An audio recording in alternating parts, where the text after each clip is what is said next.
Assalamualaikum warahmatullahi wabarakatuh. Kembali lagi bersama Fani Learning Islam. Dan kali ini aku mau melanjutkan membaca kitab dari kitab Fathur Rabbani, Kunci-kunci Pembuka Rahasia Ilahi dari Syekh Abdul Qadir Al-Jailani. Dan sekarang kita masuk ke hari kedua, majelis kedua dengan judul Kefakiran. Dan sebenarnya ini adalah untuk pembelajaran untuk diriku sendiri dan mudah-mudahan mendapatkan manfaat untuk semua orang yang mendengarnya. Selamat mendengarkan. Majelis kedua, Kefakiran. Pada tanggal 5 Syawal 545 Hijriah, Syekh Abdul Qadir Al-Jailani berkhutbah di madrasahnya. Engkau menipu Allah Subhanahu wa Ta'ala, berpaling darinya, dan tak hadir di hadapannya.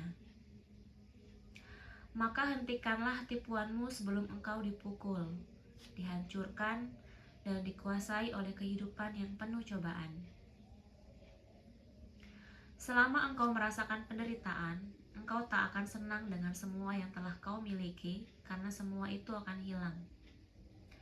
Allah Subhanahu wa Ta'ala berfirman, sehingga apabila mereka bergembira dengan apa yang telah diberikan kepada mereka, kami siksa mereka secara tiba-tiba, maka ketika itu mereka terdiam berputus asa. Surat Al-An'am, surat ke-6, ayat ke-44. Sejatinya seseorang bisa mendapatkan keberuntungan dari Allah melalui kesabaran. Karena itu, Allah menekankan perintah untuk bersabar. Kefakiran dan kesabaran tak akan menyatu kecuali pada orang-orang yang beriman dan mencintai Allah Subhanahu wa Ta'ala. Meskipun mereka menerima cobaan, mereka tetap bersabar dan melakukan perbuatan baik. Mereka bersabar menghadapi segala hal baru yang diberikan Allah. Seandainya bukan karena kesabaran, kalian tidak akan melihatku di hadapan kalian. Aku membuat jaring-jaring pemburu burung di malam hari. Dengan begitu Allah membuka mataku. Di siang hari Dia meluruskan kakiku, sedangkan mataku terpejam. Kakiku terikat dengan jaring-jaring itu. Allah Subhanahu wa Ta'ala melakukan hal itu demi kemaslahatan kalian, tapi kalian tidak mengetahuinya. Sekiranya tidak untuk mengikuti petunjuknya, mungkinkah orang yang berakal duduk di negeri ini dan bergaul bersama penduduknya? Padahal di sini telah menyebar sikap pamer, munafik, dan zolim. Banyak sekali perkara syubhat dan haram. Seringkali terjadi tindakan kufur atas nikmat Allah Subhanahu wa Ta'ala. Mereka menggunakan nikmatnya untuk perbuatan fasik dan fajir. Banyak orang yang lemah dalam beribadah di rumahnya, tetapi giat bekerja di tokonya. Banyak orang yang zindik dalam minuman, tetapi seolah-olah jujur saat duduk di atas kursi kekuasaannya. Sekiranya tidak ada hukum, niscaya engkau akan mengatakan apa yang terjadi di rumah kalian. Namun, aku punya fondasi yang perlu dibangun. Aku punya anak-anak yang harus dididik. Jika aku menyingkap sebagian yang kumiliki, hal itu akan menyebabkan perpisahan antara diriku dan kalian. Dalam kondisi demikian, aku memerlukan kekuatan para nabi dan rasul. Aku membutuhkan kesabaran orang-orang terdahulu, mulai dari Adam alaihissalam hingga zamanku ini. Aku butuh kekuatan dari Tuhan. Ya Allah, berikanlah kelembutan-Mu, pertolongan-Mu, dan keriduan-Mu. Amin. Hai anak muda, engkau tidak tercipta untuk abadi dan hanya bersenang-senang di dunia.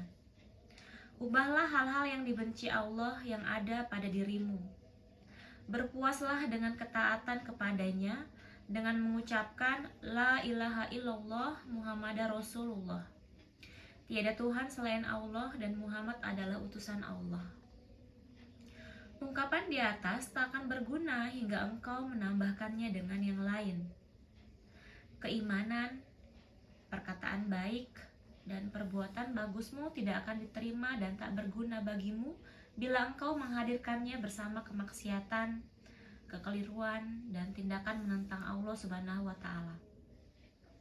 Terlebih jika engkau terus melakukan tindakan buruk dan meninggalkan sholat, puasa, sedekah, dan perbuatan-perbuatan baik. Apa gunanya syahadat bagimu tatkala engkau mengatakan La ilaha illallah, tiada Tuhan selain Allah, karena sesungguhnya engkau sedang mengaku-ngaku. Pengucapannya pun akan ditanya, apakah engkau punya bukti? Mana buktimu?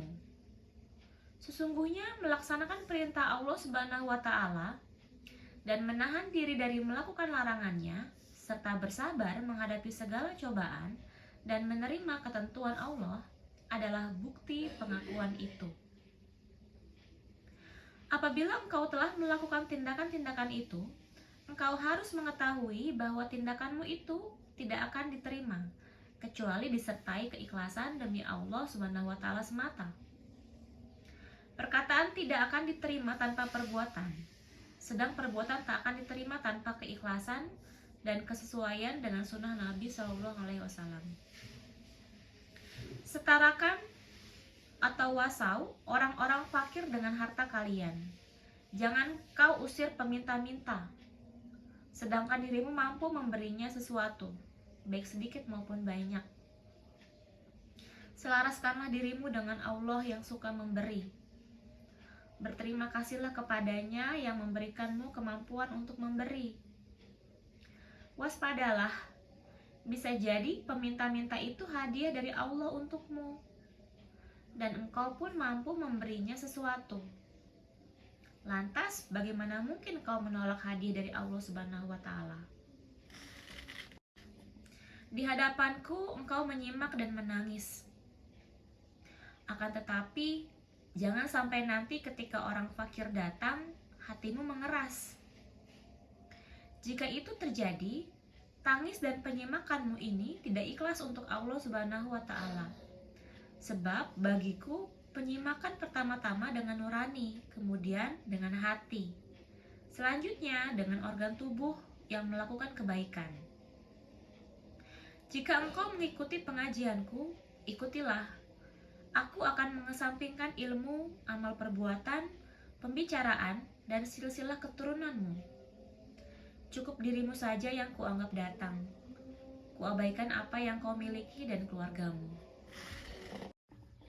Duduklah di hadapanku dengan hati yang kosong dari segala sesuatu selain Allah Subhanahu wa Ta'ala, sehingga Dia menganugerahi hatimu dengan kedekatan dengannya, karunia-Nya dan nikmat-Nya.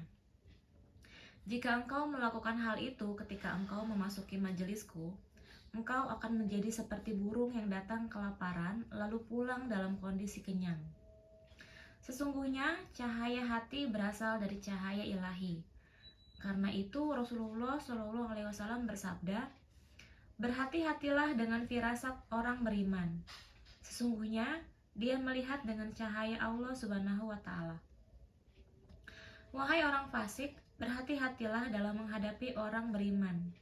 Jangan kau datangi dia, sedangkan dirimu berlumuran najisnya kemaksiatan.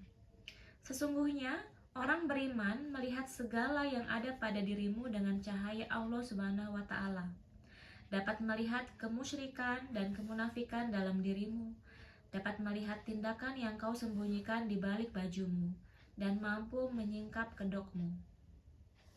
Seseorang yang tidak melihat kemenangan tidak akan menang. Sementara itu, engkau gila dan bergaul dengan orang-orang gila. Ada seseorang yang bertanya, sampai kapan kebutaan ini?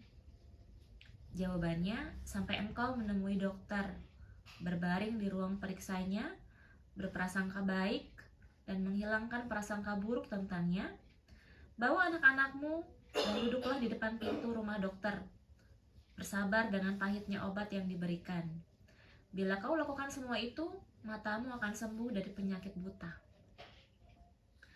Rendahkanlah dirimu di hadapan Allah Subhanahu wa Ta'ala. Sampaikanlah kebutuhanmu hanya kepada Allah semata. Jangan biasakan melakukan tindakan yang membuatmu bangkrut. Tutuplah pintu-pintu hatimu untuk makhluk, lalu bukalah pintu dalam dirimu untuk Allah Subhanahu wa Ta'ala. Akuilah dosamu dan mohonlah pengampunan atas kelalaianmu. Yakinlah, tak ada yang dapat memberikan mudarat dan manfaat, tidak ada yang memberi atau menolak, melainkan Allah Subhanahu wa Ta'ala. Ketika itu kau lakukan, Allah Subhanahu wa Ta'ala menghilangkan kebutaan di mata hatimu dan menggerakkan penglihatan batinmu. Duhai anak muda, yang diperhitungkan bukanlah kondisi baju dan makananmu, tetapi kezuhudan hatimu. Adapun yang pertama kali dipakai oleh orang yang jujur adalah wol di dalam batin, lalu mengenakan pakaian sederhana itu secara lahir. Dia memakai pakaian sederhana di nuraninya, kemudian hati, jiwa, dan organ tubuhnya.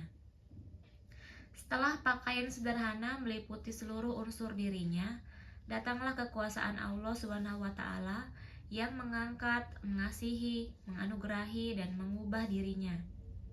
Akibatnya, pakaian hitam yang dipakai oleh penerima karunia Tuhan itu berganti menjadi pakaian kebahagiaan. Sengsara menjadi nikmat, kebencian berubah menjadi kegembiraan, rasa takut berganti aman, yang jauh menjadi dekat, dan yang fakir menjadi kaya. Anak muda, terimalah bagianmu dengan tangan kezuhudan, bukan dengan tangan keinginan. Orang yang makan dan menangis tidak sama dengan orang yang makan dan menertawakan semua bagiannya dengan hati bersama Allah Subhanahu wa Ta'ala. Sebab engkau tahu bahwa bagian yang kau terima di dunia adalah keburukan dibandingkan dengan yang kau terima di akhirat. Bila engkau memakan sesuatu dari tangan dokter atau anjuran dokter, lebih baik daripada sesuatu yang kau makan tanpa tahu asal-usulnya. Sejauh hati kalian keras dalam menerima amanat, rasa kasih sayang pun menghilang dari diri kalian. Demikian pula, hukum-hukum syariat akan menghilang dari hadapan kalian karena meninggalkan amanah dan mengkhianatinya. Hanatum. Engkau akan celaka jika mengingkari amanah. Kalaupun tidak celaka, dalam waktu dekat kau akan bersedih, kemudian tangan dan kakimu akan terbelenggu. Allah Subhanahu wa Ta'ala pun akan menutup pintu kasih sayang bagi dirimu dan menimpakan kekerasan di hati makhluknya yang berhubungan denganmu hingga mereka menolak untuk memberi sesuatu kepadamu. Jagalah kepala kalian bersama Allah Subhanahu wa Ta'ala dan waspadalah. Jika Allah mengambilnya, hal itu akan terasa sangat menyakitkan. Pada saat yang sama, Allah mengambil rasa aman, kesehatan, semangat, dan kesombonganmu. Takutlah kepada Allah Subhanahu wa Ta'ala. Dialah Tuhan langit dan bumi. Jagalah nikmatnya dengan rasa syukur. Terimalah perintah dan larangannya dengan mendengarkan dan menaatinya. Terimalah kesulitan dengan kesabaran dan kemudian dengan rasa syukur. Demikianlah yang dilakukan orang-orang terdahulu dari golongan para nabi, rasul, dan orang-orang soleh. Mereka mensyukuri semua nikmat dan bersabar atas segala cobaan. Bangkitlah dari kesenangan bermaksiat terhadap Allah Subhanahu wa Ta'ala dan taatlah kepada Allah. Jagalah batasan-batasan yang telah ditetapkan Allah. Jika kemudian mendatangi kalian, maka bersyukurlah. Bila kesulitan menghadang, bertobatlah dan berintrospeksi dirilah. Sesungguhnya Allah tidak zalim kepada hambanya. Ingat selalu tentang kematian dan kondisi sesudah kematian. Ingatlah perhitungan dan pengawasan Allah atas diri kalian. Bangunlah, sampai kapan tidur ini akan berakhir? Sampai kapan kebodohan, kebingungan dalam kebatilan, ketundukan pada hawa nafsu, dan kebiasaan buruk ini akan berlalu? Mengapa kalian tidak membiasakan diri beribadah kepada Allah dan mengikuti syariatnya? Sesungguhnya beribadah itu dengan meninggalkan kebiasaan buruk. Lalu, mengapa kalian tidak membiasakan diri dengan adab Al-Quran dan perkataan Nabi Muhammad SAW? Anak muda, janganlah bergaul dengan manusia dalam keadaan buta, bodoh, lalai, dan tidur. Bergaullah dengan manusia menggunakan nurani, ilmu pengetahuan, dan kesadaran. Jika engkau melihat sesuatu yang terpuji dari mereka, ikutilah. Bila engkau melihat hal yang buruk, jauhi dan cegahlah mereka melakukannya. Kalian ini lalai kepada Allah Subhanahu wa Ta'ala. Seharusnya kalian sadar. Sepatutnya kalian rajin berada di masjid dan memperbanyak sholawat kepada Nabi Muhammad SAW, karena Rasulullah SAW bersabda, seandainya Allah Subhanahu wa Ta'ala menurunkan api dari langit, tidak akan ada yang selamat kecuali orang-orang yang senantiasa di masjid. Apabila kalian tidak mendirikan sholat dengan sepenuh hati, sholat kalian itu akan terputus dari Allah Subhanahu wa Ta'ala. Oleh sebab itu, Rasulullah SAW bersabda, saat paling dekat antara hamba dan Tuhannya adalah ketika hamba itu bersujud. Seberapa sering engkau melaksanakan sholat kemudian mencari-cari keringanan dalam sholat? Pada dasarnya, orang yang mentakwil itu akan menjauh dari apa yang ia takwilkan. Semoga kita dapat memegang erat kesepakatan para ulama dan ikhlas dalam menjalankannya hanya kepada Allah Subhanahu wa Ta'ala. Lantas, bagaimana jika kita melakukan penakwilan dan mencari-cari perkara yang meringankan? Jika demikian, maka kesungguhan niat baik itu akan menghilang. Hal itu berlaku pula bagi orang yang mentakwil. Sekarang ini zamannya orang mencari keringanan, bukan zamannya orang bersungguh-sungguh mencari kebenaran. Sekarang ini zamannya orang memamerkan, munafik, dan salah dalam pengambilan hukum. Sudah banyak orang yang sholat, puasa, haji, dan menjalankan tindakan-tindakan baik agar dianggap baik oleh manusia, bukan demi Sang Kholik. Sehingga sebagian besar sesuatu yang ada di alam semesta ini dianggap sebagai ciptaan tanpa pencipta. Ketahuilah, hati kalian semua telah mati. Yang hidup adalah hawa nafsu kalian, al-ahwiyah, karena kalian mencari dunia. Padahal, hati bisa hidup dengan keluar dari kungkungan dunia, demi bersama Allah secara maknawi, bukan dalam bentuk lahir yang tak bermakna. Hati itu bisa hidup karena melaksanakan perintah Allah dan meninggalkan larangannya, serta bersabar atas semua cobaan, qada dan qadar yang telah ditetapkan Allah. Hai anak muda, terimalah ketentuan Allah Subhanahu wa Ta'ala, lalu berdirilah bersamanya. Menjalankan perintah Allah memerlukan fondasi, bangunan, dan kesinambungan melakukannya setiap waktu, baik siang maupun malam. Celakalah engkau yang memikirkan persoalan dunia ketika sedang memikirkan persoalan hati. Jika engkau melihat kebaikan, lantas bersyukurlah kepada Allah Subhanahu wa Ta'ala. Bila engkau melihat keburukan, bertobatlah dari tindakan itu. Dengan pemikiran, agama dalam dirimu hidup. Dengan pemikiran, agama dalam dirimu hidup, dan setan dalam dirimu akan mati. Ada ungkapan yang berbunyi, berpikir 1 jam lebih baik daripada mendirikan sholat di malam hari. Wahai umat Nabi Muhammad SAW, bersyukurlah kepada Allah Subhanahu wa Ta'ala. Sesungguhnya Dia menerima amal perbuatanmu meski sedikit, tidak seperti umat sebelum kalian. Meski kalian umat terakhir, kelak kalian menjadi umat pertama di hari kiamat.